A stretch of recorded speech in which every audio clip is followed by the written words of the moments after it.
Hello, everyone. Dr. Chris Martinson here with you. Hey, that's me right there. Listen, Fauci lied. People died. So did a lot of other virologists lying. This is starting to come out. Explosive new testimony in Congress and with the director of national intelligence throwing Fauci under the bus. But there's a lot of other virologists on that same throwing under the bus sort of a train that needs to happen here because they lied. They created this virus in a lab. And if they didn't do it directly with the test tubes, they did it, they funded it, and then they hid that. And this is now becoming common knowledge. This should make everybody white hot with anger. Because if you didn't like COVID, you probably hated the fact that somebody made it because they were being careless, clueless, or just plain evil. So let's go there. Let's talk about this. Fauci lied, people died, so did all the other virologists. This is really astonishing testimony right here that this just came out. So let's listen. Director Ratliff, once you became director, did Dr. Fauci relay any of these concerns to you? He that didn't. May have come from a lab? He did not. And why do you think he did not? Well, that would I would obviously have to speculate, but I would point you to Dr. Fauci being perhaps the best person to answer that, and there is publicly available under information that has been obtained through open sources and freedom of information, where Dr. Fauci and other virologists and scientists talk about the fact that it would bring unwanted attention to funding sources and the research that was taking place using funding sources, domestic funding sources from the United States. Did I hear that right? He was worried that, hey, maybe our funding would get damaged a little bit. You know, we have this tasty budget and, you know, people started to get a little concerned. I don't know, that we were making these viruses that came out and ruined the economy for a year and killed millions of people, that maybe our funding might take a hit. You know, it was a concern. That's exactly what he just said. It's that gross. This is why, literally, when it comes to this whole thing, it's like when it, metaphorically, we got to burn it the F down because there's no fixing that. There is no fixing that level of corrupt, evil, heartless, inhumane sort of thinking. But somehow, those are the people that we have currently in positions of power. So let's carry on for a second, see what else he said. And the relationship of certain Western scientists with scientists at the Wuhan Institute of Virology, where unsafe coronavirus research was taking place in labs that did not have appropriate biosafety levels. Unsafe coronavirus research? You don't say, right? So listen, whether it escaped from a lab, was accidentally released from a lab, whether it was intentionally released, kind of beside the point. First, we have to establish that it came from a lab. So I'm going to show you that data in just a minute. It's absolutely clear. It's been crystal clear to me since May of 2020. I'll show you a little bit of that again. It could not be more obvious that, of course, it came from a lab. Whether we're going to assign intent or accident or anything beyond that, we would, of course, have to conduct a proper investigation, which is now 3 years kind of cold. You know, would you imagine like you had to investigate a murder scene that happened 3 years ago? And people have been using pressure washers the whole time. Anyway, very difficult to find anything out about that now, but we can be certain that coronavirus was made in a lab, and we know who did it, more or less. Let's Precautions as had been reported.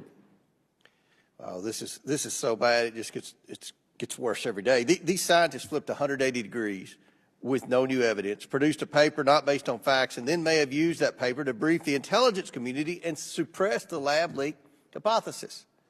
This is a how-to manual in orchestrating a cover-up by using some of the most powerful and influential institutions in our country. If you ask me, this was set in motion by Dr. Fauci to hide U.S. funding of gain-of-function research and dodge accountability for a virus that has killed more than 1 million Americans. This must be investigated. Thank you, Mr. Chairman, and I yield back. There it is, common knowledge time. And there it is. It's out in Congress at this point in time. And of course, we got this from Chief Nerd. If you're not following Chief Nerd over on Twitter, you are not informed.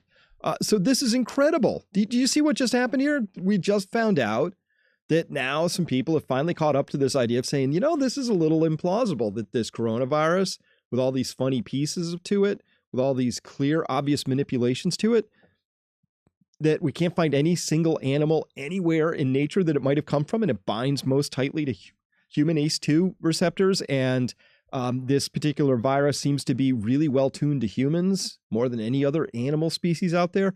And that somehow, as soon as it came out into the world, it jumped straight away to lions and tigers and ferrets and deer. It's in the deer populations. Like, yeah, that's totally normal, man. These viruses that aren't in any other animals jump to humans and then go to all these other animals. That's stupid. I mean, any virologist who bought that line of thinking and tried to sell it is either completely corrupt or a moron and not very good at their job. At any rate, let's carry on. This is Fauci being grilled by Rand Paul back in 2021, I believe. And this is great. Body language time. Remember when we showed you Federal Reserve Chairman Jay Powell, lying and then touching his nose like 3 or 4 times? Let's check out the body language here as Fauci gets grilled under pressure about the lab leak or lab origin hypothesis back a while ago. Oh, got to mute my mic so it doesn't carry through. Pandemic. What we're alleging is that gain-of-function research was going on in that lab and NIH funded it. That is you can't not get away from it. It meets your definition, and you are obfuscating the truth. I'm not obfuscating the truth. You are the one. I'm not obfuscating the truth. You are the one. I'm not obfuscating the truth. You are the one.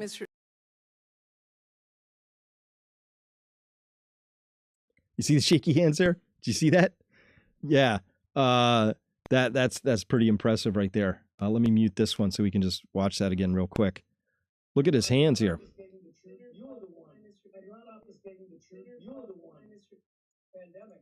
Pretty intense, huh?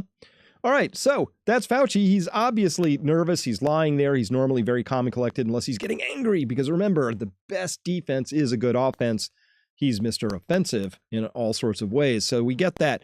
Now, let's go back a little bit more, because this is the murder mystery of all times. This is the cover-up crime of our lifetimes. There's nothing bigger than this. Watergate is a mere speck on the beach under this scenario compared to this, because this is really, really bad. This is people, this is scientists, people we entrusted, people we paid good money to not be completely useless at their jobs and to not endanger us, and then to not cover that up if that accidentally happened. They did all of those things, and they denied and blocked early treatments because for some reason they didn't want people to get better from this thing, because as long as this thing is out, might as well get some tasty fat pharma profits rolling along at the same time. This is that gross. So I'm really glad to see this coming out. Remember, common knowledge is when everybody knows that everybody knows something. A while ago, you and I had the private knowledge that this thing probably came out of a lab, and you and I had the private knowledge that, a long time ago actually, that these people were behaving this way. That's fine, but it doesn't matter if you and I know something. It doesn't even matter if everybody knows the same thing until everybody knows that everybody knows something. That's common knowledge. That is, the emperor has no clothes when the little child shouts out, hey, he's naked. That common knowledge moment is when everybody knows that everybody knows, hey, the emperor's naked. And then the story changes. So we're very, very close. I invite you, the way you participate in this is you play the game and you talk to people about this and you ask questions more than telling them Fauci's a complete murderous fool, right? Asking questions like, geez, do you really think this came from a lab, and that if it did, that Fauci and his buddies might have covered it up? Gosh, what should the consequences be if they did that? Those are the kinds of questions we should be asking. All right, let's carry on, because this story gets even darker than that when we go down this path. So here, Fauci admits to modest NIH funding for Wuhan lab, but denies they were doing any gain-of-function work. This is back from May of 2021. And his whole line of arguing was, he said, we only had given $600,000 in grants to Peter Daszak's EcoHealth Alliance, and that's the organization that was used as the cutout, the funnel to put U.S. money over there in the Wuhan Institute of Virology Labs pockets so they could conduct gain-of-function research. But Fauci's argument is, it was only $600,000, and maybe, I think he said at one point, maybe $300,000 of that went to the lab. The rest was out in the field for surveillance. So it wasn't really that's not a meaningful amount. we couldn't have, even if gain of function was happening there, he said, we really couldn't have contributed to it because that's expensive work. So I have a question. Okay, 600,000 is kind of meaningless. What would be a meaningful number then? 1 million? 5 million? What about 10 million? Do you think we could do some decent gain of function research for 10 million? What about 20 million? I mean, there's a number in there, right? So hold what you think an appropriate amount of money is. And, I can do a lot with 10 million. I bet a setup lab could do a lot with 10 million. So at any rate, go into that.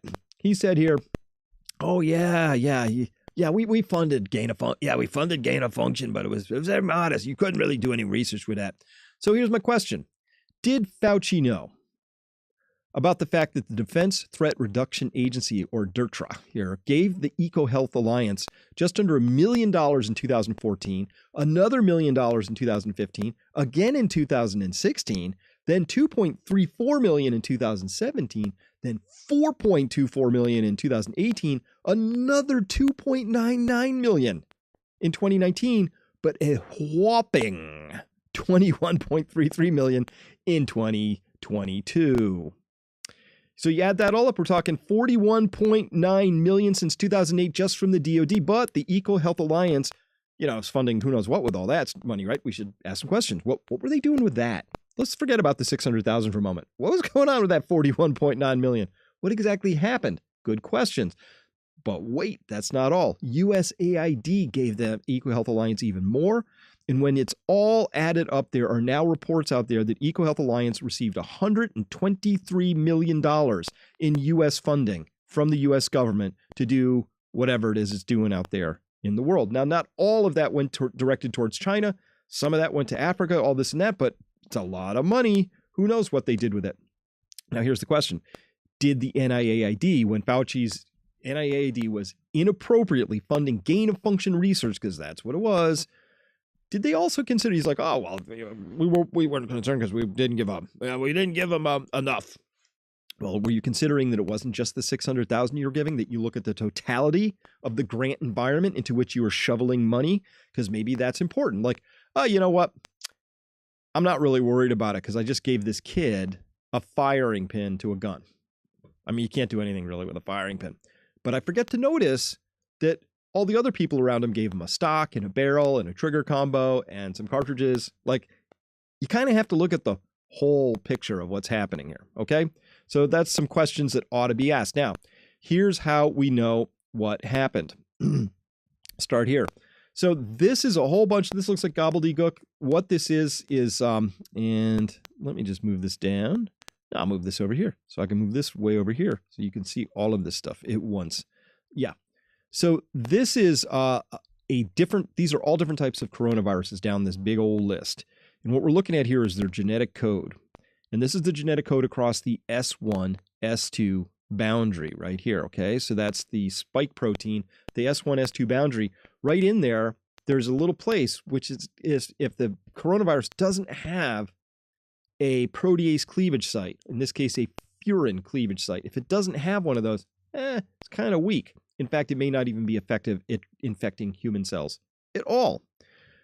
But when we compare SARS-CoV-2, SARS-CoV, this is classic SARS from 2003, classic SARS, all of these different sort of variants of classic SARS.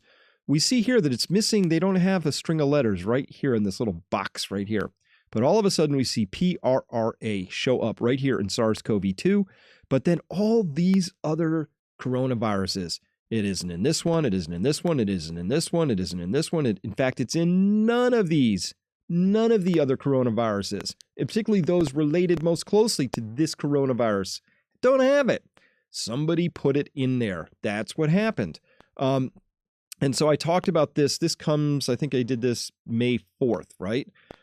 This is that paper that was being talked about in that congressional hearing. This is by Christian Anderson, Andrew Rambeau, Ian Lipkin, Eddie Holmes, Robert Gary, names that should never be forgotten in this story, because these are the henchmen who did the work that Fauci directed.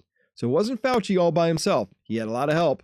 Here were his helpers. And this is the paper they wrote called The Proximal Origin of SARS-CoV-2. And they're like, oh, we totally concluded that this thing could not have come from nature. but they don't explain at all how that polybasic furin cleavage site got in this particular SARS-CoV-2, but it wasn't in the RATG13, its closest relative that we think that's what China told us. It could have been a totally made up sequence. It isn't in the pangolin. It isn't in human SARS-CoV, classic SARS. It isn't in any of these related SARS from bats. It just isn't there. It's only there in this thing, the thing that makes COVID so infective, so transmissive, and so awful in humans, right? So okay. So, and by the way, they kept talking about pangolins. Pangolins do not have the magic sequence. RATG13 does not have the magic sequence. PRRA exists in COVID, SARS-CoV-2. That right there was the genetic sequence. This is data that I presented back on May 4th of 2020, saying that right there is the smoking gun.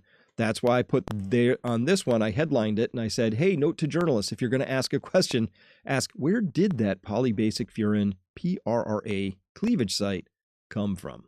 That's the only operative question here. It's a great one. It's a good one. And by the way, this stood out and was so spanking. I'm not a virologist. I figured all this out following along with some incredible people, Billy Bostigan, Charles Rixey, Dow U15, all these incredible people out there on Drastic on Twitter who unraveled all of this, presented it in a way where I looked at it, I'm like, this is completely obvious. Now, what if you were a virologist? What if you were a world-famous virologist? What if you were one of these incredible world-famous virologists whose job is to communicate and you got to go on Joe Rogan? Well, you'd want to be right about this, wouldn't you? Because it's your reputation, but also, you know, you could maybe inform the world, because if we knew this came from a lab, we would respond differently. We would try all sorts of different things. It's, you know, we would maybe have different tricks up our sleeve. We could focus people's, researchers and clinicians' attention on the idea that, hey, it has this polybasic furin cleavage site. Can we block that somehow? Is there something that could help there? Because that's the hinge that untwists this thing and allows it to escape into the human cell. So you'd think that, right? So that's what I would do if I was in that position. I would take it very seriously. How about this guy, Michael Alster, on Joe Rogan Experience here on March 10th of 2020, has a chance to set the record straight for people and says, well, man-made disease is disease. That's exactly, I mean, you know, we could not have crafted a virus like this to do what it's doing. I mean, we don't have the creative imagination or the skill set. That's a lie. Flat out lie. I can show you papers that Ralph Barrick with Xi Jinping was doing exactly this kind of work with this level of creativity and imagination back in 2015. They were doing this work in 2012. In fact, the first work monkeying around with coronaviruses goes all the way back to like 1998, right? And people have just gotten better with it. So this is a flat out dissembling lie, right? I mean, he just couched it and said, you know, we could not have crafted a virus like this. No, we totally could, Michael. People do it all the time. It's entirely possible. And of course, humans don't have to put every letter in the string exactly in the right spot to create this perfect virus. We get it close enough. We take some pieces from all these different things. We make this Frankenvirus. Then we start stuffing that thing into cells, animal models, do serial passages, let nature take over. We get it sort of right, and then we let nature refine it. And that's what we do in a lab. So people have had that level of creative imagination, Michael, for a long time. And I can't believe I'm explaining this to you, a world-famous virologist. Because you know this. You probably did this exact kind of work in your graduate work. I mean, this is just like, it's like explaining what a motor is to a car mechanic. It's ridiculous. All right, let's just close this out with this. How about this timeline? Because I just got to be closed. I'm just so annoyed. I'm mad at these scientists, virologists who abused and misused their positions of authority to try and stuff this thing down just because it was going to be embarrassing and they were going to lose maybe some money. What's the flip side of losing money? Gaining money. So let's look at this timeline real quick. January 31st, 2020. The world doesn't even know what this thing is at this point in time, but Christian Anderson out of the Scripps Institute already sends an email to Fauci on Friday at 10:32 at the night saying, hey, this thing has some features which are inconsistent with evolution. So Fauci gets that, sends an email to Auchincloss, his right-hand man, at 12:29 in the morning, Saturday morning. That's, you know, very late Friday night, depending on how you look at this stuff, on February 1st. So just, he gets this at 10:32, thinks about it. A couple hours later, he's like, hey, Hugh. That's Auchincloss' first name. Hey, Hugh, this is important. What should we do about this? So the next thing you know, the bat phone starts firing up And emails fly around from 1 p.m. in the morning to 2 p.m. 1 p.m. in the afternoon to 2 p.m. on Saturday. So on February 1st, lots of people are copied in. You got people from the Wellcome Trust in there, the NIH, the WHO, friendly viral researchers. You know you don't have in there? Not a single U.S. government viral researcher. Weird, huh? Oh my God, there's this crazy virus that just broke out. We need to know everything we can know about it. I know. I'll just call up all these other virologists from around the world. You know, from Germany, from Holland. We'll get people from the UK. But I'm not going to call anybody from within my own multi-billion-dollar organization who studies these things. Let's leave that for later, I guess, right? Anyway, totally not suspicious. And then a con call is arranged at 2 p.m. EST, which lasts for about 56 minutes here. The key leadership of Wellcome Trust, NIH, NAD presumably stay on afterwards to discuss something. We can see that in their emails. And then wouldn't you know it, 8 days later, a full manuscript proving the natural origin is published with this guy as the lead author, Christian Anderson. Wouldn't you know it? This is the same guy who got a fat $8.9 million grant from the NIAID just a little later. Ta-da! And of course, that brings us to this, which is if you show me the incentive, I'll show you the outcome. Hey, how about if you write us this really tasty natural origins paper and then later you get a big fat grant? It's that ugly. That's what's going on here. So at any rate, this was some really weak backtracking we saw by Fauci on July of 2022. He could already feel things starting to close in a little bit. He said, you keep an open mind to any possibility, and I've been of that bent from the very beginning. No, you weren't, Fauci. You weren't. You were covering this thing up hard right from the get-go. We have the proof, we have the emails, and we've had them for a long time. I'm just glad now to see more people catching up to this. It's getting to common knowledge. I'm thrilled to see these lines of questioning finally coming out in Congress, in the Senate. We got to continue to hold his feet to the fire, people. This is common knowledge time. Everybody knows that everybody knows something that's when you get common knowledge. So everybody has to know Fauci lied about the origin of this virus and that this virus was created in a lab. If everybody knows that, things might possibly change for the better going forward. All right, so with that, listen, if you want to understand how the world works from the way my brain sees it, Crash Course is the book. It's also a video series. You can find both at Peak Prosperity, which is, as you can see there, we are the #1 resilience community, online resilience community. All right, it's time to get resilient. It's time for you to understand what's happening out there, and please help with common knowledge. We will see you next time. Thanks so much for listening. Bye-bye, everyone.